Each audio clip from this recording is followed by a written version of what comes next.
देश के कई हिस्से में इन दिनों अचानक सायरन बज रहे हैं। कुछ ही मिनटों के लिए शहर अंधेरे की जद में चला जाता है और लोग सोचने पर मजबूर हैं, क्या ये सिर्फ एक अभ्यास है या किसी बड़े खतरे की आहट। जी हां, पंजाब से लेकर जम्मू कश्मीर तक ब्लैकआउट और रेड मॉक ड्रिल का सिलसिला जारी है। सरकार कह रही है घबराने की जरूरत नहीं है, सिर्फ सुरक्षा की तैयारी है।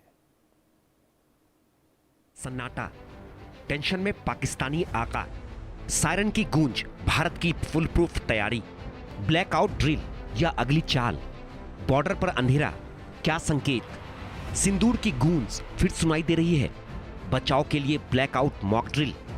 रात का सन्नाटा, अचानक एक एक कर शहर की रोशनियां बुझ जाती हैं, सायरन की आवाज गूंजती है, लोग अपने घरों में ठहर जाते हैं और कुछ मिनटों के लिए पूरा इलाका अंधेरे में डूब जाता है। ये किसी फिल्म का सीन नहीं है, बल्कि वो अभ्यास है जिसे नाम दिया गया है blackout mock drill.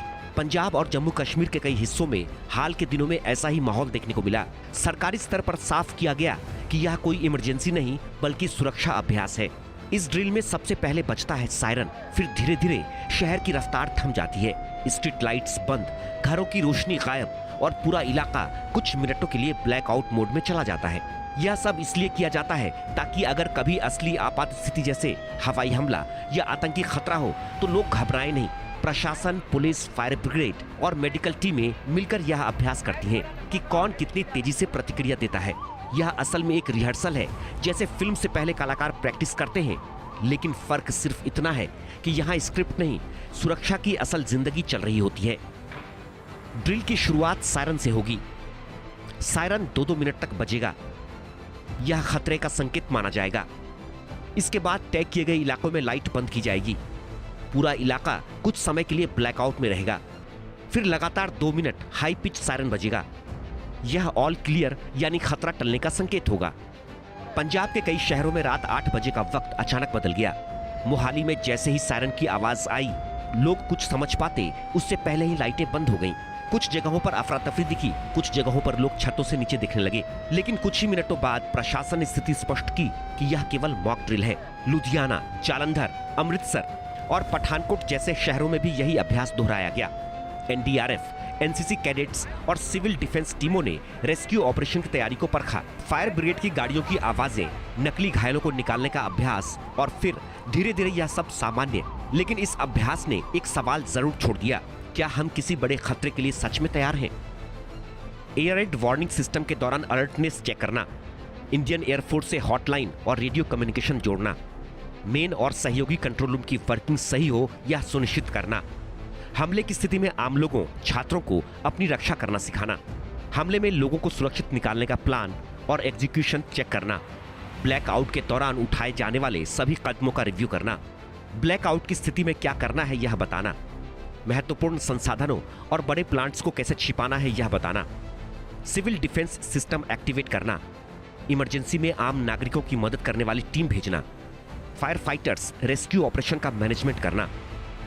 Jammu Kashmir में यह अभ्यास और ज्यादा संवेदनशील बन जाता है। रामबन हाईवे पर सीआरपीएफ की टीम ने एक अलग ही दृश्य पेश किया। चाय की दुकानों के बीच अचानक अलर्ट और फिर सुरक्षा घेरा।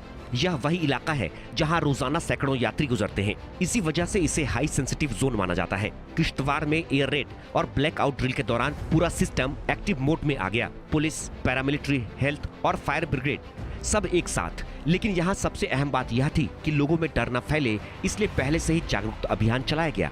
इस पूरे माहौल के पीछे एक पुरानी याद भी जुड़ी है, पहलगाम हमला 22 अप्रैल 2025, जब आतंकवादियों ने 26 निर्दोष लोगों की जान ले ली थी। उस घटना ने जम्मू कश्मीर की सुरक्षा नीति को हमेशा के लिए बदल दिया। अब ठीक 1 साल बाद सुरक्षा एजेंसियां उसी तारीख के आसपास अलर्ट मोड में है। हर मूवमेंट पर नजर, हर इलाके में तैयारी और हर परिस्थिति का अभ्यास। लेकिन सवाल यह है कि क्या यह सिर्फ याद है या आने वाले खतरे की तैयारी? सरकार का जवाब साफ है, यह सिर्फ सुरक्षा अभ्यास है। सोशल मीडिया पर इस पूरे घटनाक्रम को ऑपरेशन सिंदूर से जोड़कर देखा जा रहा है। दावा किया गया कि यह किसी बड़े सैन्य ऑपरेशन का संकेत है, लेकिन जमीनी हकीकत इससे अलग है। सुरक्षा एजेंसियों के अनुसार यह पूरी तरह सिविल डिफेंस और रूटीन ड्रिल का हिस्सा है। नामों और अफवाहों ने कहानी को और रहस्यमय बना दिया है। हर मॉक ड्रिल का मतलब युद्ध नहीं होता, लेकिन हर अंधेरा लोगों के मन में सवाल जरूर छोड़ देता है। 22 अप्रैल 2025 को पहलगाम में बड़ा आतंकी हमला। आतंकियों ने 26 निर्दोष लोगों की जान ले ली थी। 7 मई 2025 को भारत ने ऑपरेशन सिंदूर शुरू किया। ऑपरेशन पाकिस्तान और पीओजेके में चलाया गया। लश्कर-ए-तैयबा, जैश-ए-मोहम्मद और हिजबुल के ठिकाने टारगेट। कुल 9 बड़े आतंकी लॉन्च पैड्स तबाह किए गए। ऑपरेशन में 100 से ज्यादा आतंकी मारे गए। 4 दिनों तक भारत पाक के बीच युद्ध चला। 10 मई को भारत पाक में सीज फायर हो गया। पाकिस्तान की इस भारी घबराहट का एक बड़ा कारण भारत का हालिया रणनीतिक इतिहास भी है।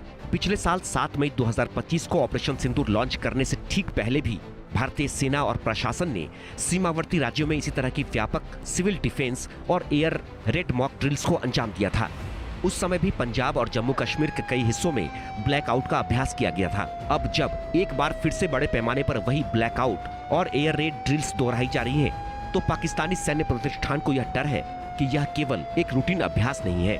पाकिस्तान को खौफ है कि भारत अपने उसी पुराने पैटर्न को दोहराते हुए किसी नए और बड़े सैन्य ऑपरेशन की जमीन तैयार कर रहा है, जो पाकिस्तान के लिए एक और विनाशकारी झटका साबित हो सकता है। फिलहाल मॉक ड्रिल के बाद रात में फिर से रोशनी लौट आती है, सड़कें फिर से जगमगा उठती हैं और सब कुछ सामान्य दिखने लगता है। लेकिन सवाल रह जाता है, क्या हम तैयार हैं? ब्लैकआउट सिर्फ अंधेरा नहीं है, यह एक टेस्ट है, सिस्टम का भी और समाज का भी।